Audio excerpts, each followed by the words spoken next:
Looks like Deuteronomy chapter 24. When a man has taken a wife and married her, and it come to pass that she find no favor in his eyes, because he's found some uncleanness in her, then let him write a bill of divorcement and give it in her hand, and send her out of his house.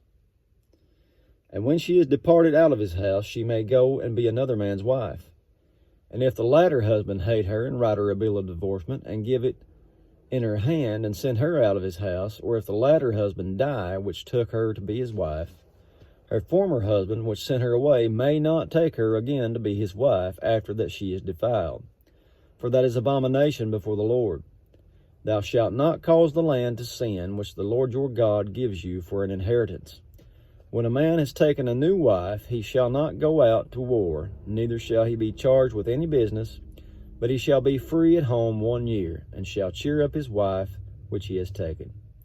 No man shall take the nether or the upper millstone to pledge, for he takes a man's life to pledge. That's how he makes his living. You can't take whatever he's using to make the money. You know, if he owes you something, if you take what he uses to make money, he ain't going to be able to pay you back no ways. If a man be found stealing any of his brethren of the children of Israel, and make merchandise of him, or sells him, then that thief shall die, and thou shalt put away evil from among you. Take heed in the plague of leprosy, that you observe diligently, and do according to all the priests the Levites shall teach you, as I commanded them, so you shall observe to do. Remember what the Lord thy God did unto Miriam by the way, after that you were come forth out of Egypt. When you do lend your brother anything, you shall not go into his house to fetch his pledge. You shall stand abroad, and the man to whom you do lend shall bring out the pledge abroad unto you. And if the man be poor, you shall not sleep with his pledge.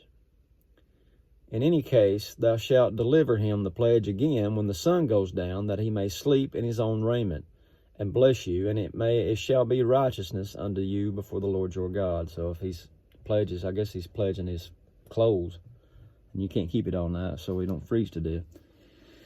You shall not oppress a hired servant that is poor and needy, whether he be of thy brethren or of the strangers that are in the land within your gates. At his day he shall give him his hire, neither shall the sun go down upon it, for he is poor and sets his heart upon it, lest he cry against you unto the Lord, and it be sin unto you. So you hire a guy, pay him that day. Don't wait till the next day. The father shall not be put to death for the children, neither shall the children be put to death for the fathers.